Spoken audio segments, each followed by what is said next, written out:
been chosen.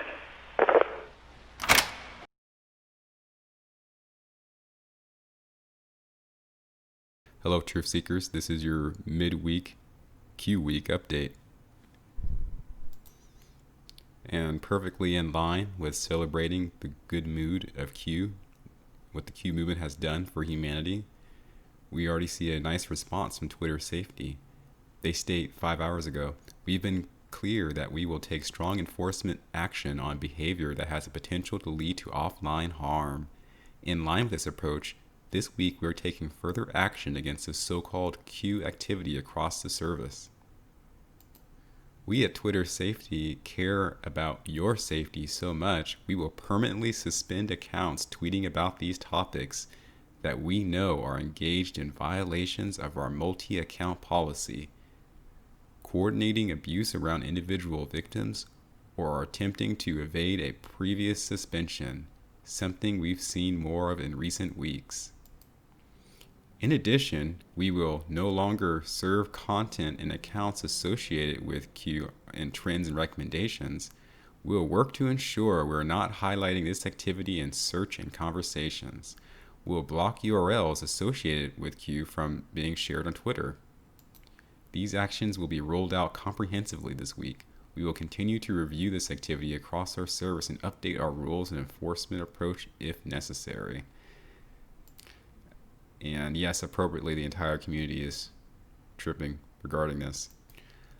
I lost the link to the original poster, but someone pointed out that the date of this particular tweet, July 21st, 2020, is a 1-year delta from a specific, very interesting Q post. The Q post dated July 21st, 2019, 1 year ago, reads, "Every single dirty tactic being deployed to stop the growth of this movement. Ask yourselves one very simple Q. Why? Why are the biggest media codes in the world Q?" So this particular tweet at the time referenced this.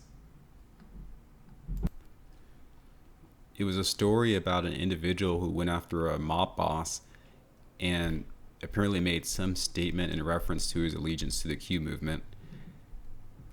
And of course, the media used this to tie anyone else who follows the movement with this person who went after and tried to off a mob boss.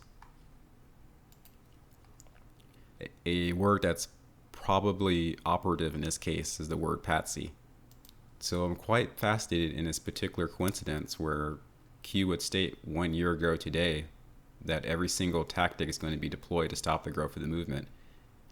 And of course today a very, very big significant action is taken by Twitter, quote unquote, safety to protect people's eyes from what they don't want them to see. If you look at the ratio of comments to likes for these tweets by Twitter safety, you would see that apparently the public overall is on Twitter's side. I estimate there has to be at least 600,000 active users who follow Q on Twitter, but they are not brigading these tweets as they should. I'll go ahead and give my little contribution.